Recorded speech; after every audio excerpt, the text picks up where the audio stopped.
મિત્રો, મળે ન મળે એ સગપણ, મળે ન મળે એ સગપણ, મળે ન મળે એ સંબંધ, મળે ન મળે આપણો ભાઈ અદ્ભુત, મળે ન મળે આપણો ભાઈ અદ્ભુત.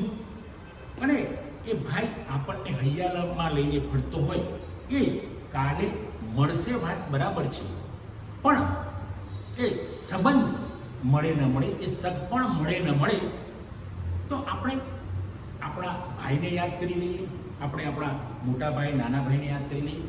મિત્રો, અહીં એક એવી વ્યક્તિની હું વાત કરવા જઈ રહ્યો છું કે જે વ્યક્તિ નાનપણથી પ્રેમ હૃદયમાં લઈને ફરે છે, પણ પ્રેમ કોઈને દેખાય નહીં.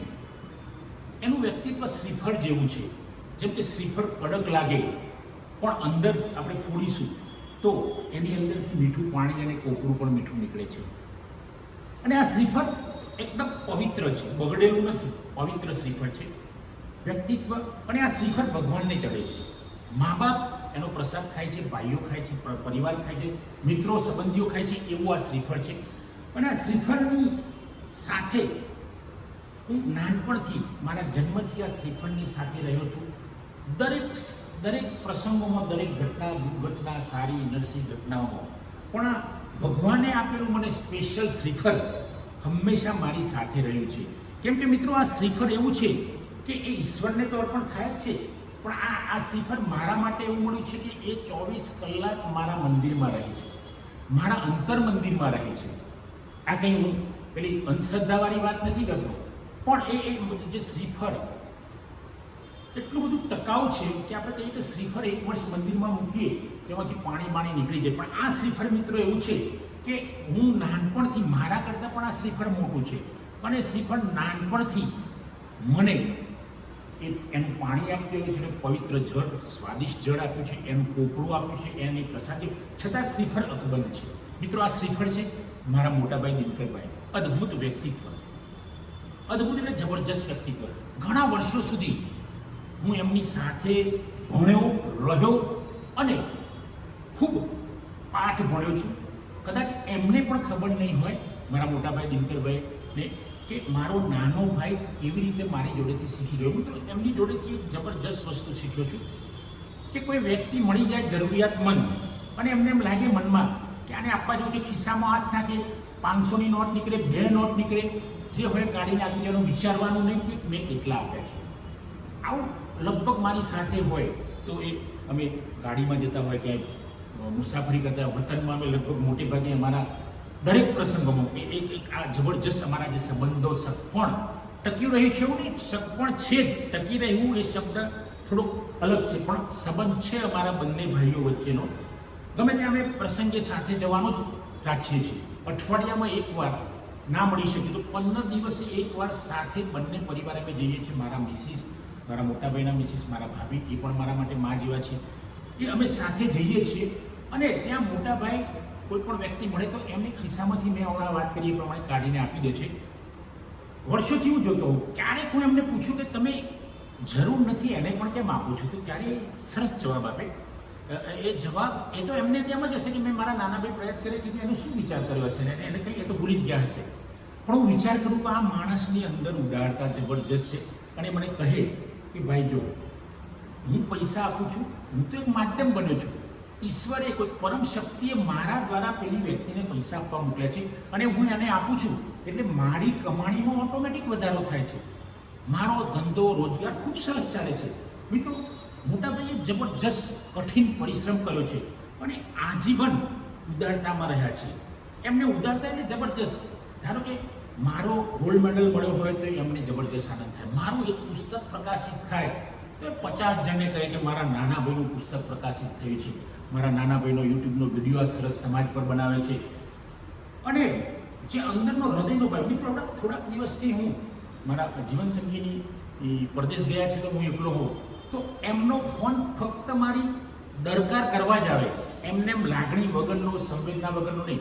ફોન ઓછો કરે પણ એ કરવામાં એમની સંવેદના, મારા પ્રત્યેની કેર જે કહીએ, મારી રેખદેખ રાખવાની. તો કહે કે ભાઈ જમવા આવી જતો, એટલે હું એમને કહું કે ભાઈ તમારા ઘરે આવું તો 1-2 કલાક થઈ જવા, એના કરતાં અહીંયા બનતા, અને દીકરી મારી જોડે છે, બનાવી દે છે, તો 15-20 મિનિટ એને બનાવતા થાય છે. તો એ ખુશ થયા કે તારી વાત સાચી છે, તારા 2 કલાક બગાડવા એના કરતાં 15-20 મિનિટમાં ઘરે. આ સમજણ પણ એક પ્રેમની લાગણી છે. નહીં તો ઘણાને એવું લાગે કે મારા ઘરે કેમ જમવા નથી આવતા. તો મિત્રો આ પણ એક ભાઈની લાગણી છે. આ બધી લાગણીઓ સમજવામાં આપણને ખૂબ મુશ્કેલ થાય. પણ આ મારા મોટા ભાઈ છે, પ્રેમમાં પણ ઉદાર છે, પૈસાના પણ ઉદાર છે, વસ્તુના પણ ઉદાર છે. એમની જોડેથી લાખો રૂપિયાની વસ્તુ જતી રહે અને હું કહું કે કે કંઈ ચિંતા ન કરે, આપણા કિસ્મતમાં લખ્યું હશે તો મળશે. મિત્રો આ કિસ્મતની વાત કરી. ઘણા હાર્ડ વર્કર્સ એવું માને છે કે કિસ્મત જેવું કંઈ નથી, પણ આ મારા મોટા ભાઈ કહે છે, હું પણ કહું છું, કિસ્મત પણ છે મિત્રો. હાર્ડવર્કનો મતલબ એવો નથી કે કિસ્મત છે જ એટલા માટે કે કિસ્મત છે એટલે તો આપણે ક્યારે મળીશું, આપણું ક્યારે ખરાબ થશે, સારું થશે, આપણને ખબર નથી, અચાનક થઈ જાય છે. તો આ મિત્રો એમની જોડેથી ઉદારતા જબરજસ્ત શીખ્યો. એમની જોડેથી પરિશ્રમ સખત કેવી રીતે કરવું, આજીવન પરિશ્રમ કરતા રહ્યા. મિત્રો 10મા પછી મોટા ભાઈને નોકરી મળી ગઈ. ઘણા 10 વર્ષ 15 વર્ષ સુધી એમને નોકરી કર્યા નથી. અચાનક એમને ટ્યુબલાઇટ થઈ. કદાચ હું ભણતો હતો એમની જોડે રહીને, એટલે મને જો એવું હોય કે કોઈ કારણ હોય, એની એક્ઝેક્ટ મને ખ્યાલ નથી, પણ એમને ભણવાનું શરૂઆત કરી. મિત્રો એમને ચાલુ જોબે BA કર્યું, LLB કર્યું, LLM સુધીનો અભ્યાસ કર્યો, બિઝનેસ સાથે ચાલુ રાખવાનું. ભણવામાં પણ એમની ઉદારતા હતી. ક્યારેય કંટાળવાનું નહીં. ચહેરા પર તમે પહેલી દ્રષ્ટિએ જો તો તમને લાગશે કે આ વ્યક્તિના જબરજસ્ત ગુસ્સો હશે, આમ છે, પણ ગુસ્સામાં પણ પ્રેમ છે, ગુસ્સામાં પણ સંવેદના છે, એમના ગુસ્સામાં પણ હાલ છે. મિત્રો આ છે મારા મોટાભાઈ દિનકરભાઈ, અને એમને તો હંમેશા હું વંદન જ કરું છું, કેમ કે એમની જોડેથી અઢળકનું શીખ્યો છું. આજે હું જે કંઈ પણ છું એ મારા મા બાપ પછી મારા મોટાભાઈનો અગત્યનો ફાળો છે. કેમ કે જો મોટાભાઈ એ વખતે 10મું ભણેલો વ્યક્તિ, એને ખબર પડી જાય કે મારે મારા ભાઈઓને ભણાવવા છે, અને પછી એ મને એક નાનકડા ગઢા જેવા પછાત ગામમાંથી 2000 એ વખતેની વસ્તીના ગામડામાંથી, કે તે હું તો ખેતરોમાં ફરતો હતો ને એમાંથી એમને વિચારાયું કે મારા નાના ભાઈને અમદાવાદની ગુજરાત કોલેજમાં મૂકીને ભણાવું. મિત્રો આ કેટલી ઉદારતા, આ કેટલો છૂપો પ્રેમ, પરોક્ષ પ્રેમ, કે એક ભાઈ ગામડાનો, કે જેને એ વખતે તો એમને પણ ખબર નહીં, એ પણ 10મું પણ અભણ જેવા વ્યક્તિ, અને એને વિચાર આવ્યો કે નહીં, મારા નાના ભાઈને હું અમદાવાદ લઈ જાઉં. મિત્રો ગુજરાત કોલેજમાં હું ભણ્યો, સિટી કોમર્સમાં ભણ્યો, PGમાં ભણ્યો, હું ગુજરાત યુનિવર્સિટીમાં ગોલ્ડ મેડલ મેળવ્યો, નેટ થયો, હું PhD વિદ્યાપીઠમાં થયો. આ બધામાં ક્યાંક નહીં મહદઅંશે મારા મોટાભાઈનો. મિત્રો હું PhDની સાઇન કરાવવા જતો હતો મારા ગાઈડની, તો છેલ્લા દિવસે મોટા ભાઈને એવું કહ્યું કે તું એકલો ના જતો, હું આવીશ તારી સાથે. અને એ તો આવ્યા, પણ સાથે મારા એક મિત્ર, મોટા ભાઈના મિત્ર રામભાઈ, મારા પણ મિત્ર છે, કે એમને લઈને જઈશું, પણ બહુ પવિત્ર વ્યક્તિ. તો એ મારી સાથે આવ્યા. અમે લગભગ 10 થી 11 વાગે ગાંધીનગરથી નીકળીને અમે SP યુનિવર્સિટી પહોંચ્યા, લગભગ 1 વાગી ગયેલો. અમે આખી નાઇટ અમારા ગુરુ ચારણ સાહેબ જોડે બેઠા, એ પણ બહુ અદ્ભુત માણસ હતા. તો આ છેક સુધી મારા PhDના એક વખતે હોય, મારી સાથે હોય, મારા રિઝલ્ટ વખતે એમને વધારે આનંદ હોય, મારા ભણવાનું રિઝલ્ટ હોય તો મારા કરતાં એ વધુ રાહ જોતા હોય. તો મિત્રો આવા મોટા ભાઈઓ સમાજમાં ઘણા છે. મારા મોટાભાઈ દિનકરભાઈ જેવા સમાજમાં ઘણા વ્યક્તિઓ છે. આપણે એવી અફવાઓ ખોટી ફેલાવીએ છીએ કે ભાઈની જોડે સંબંધ નથી. મારી જોડે મારા ભાઈનો સંબંધ જબરજસ્ત છે.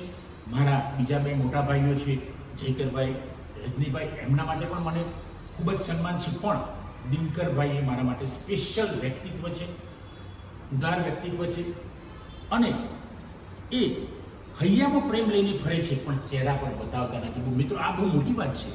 હૈયામાં સંવેદના છે ને ચહેરા પર કંઈક અલગ ભાવ છે. આ રીતે જીવવું એ માત્ર જીવી શકે મારા મોટા ભાઈ, કારણ કે આ મારા પરિવારનું અદ્ભુત ફૂલ છે. આ મારા પરિવારનું ફૂલ નહીં, અત્યારે તો આ ફૂલ બાગ બની ગયો છે.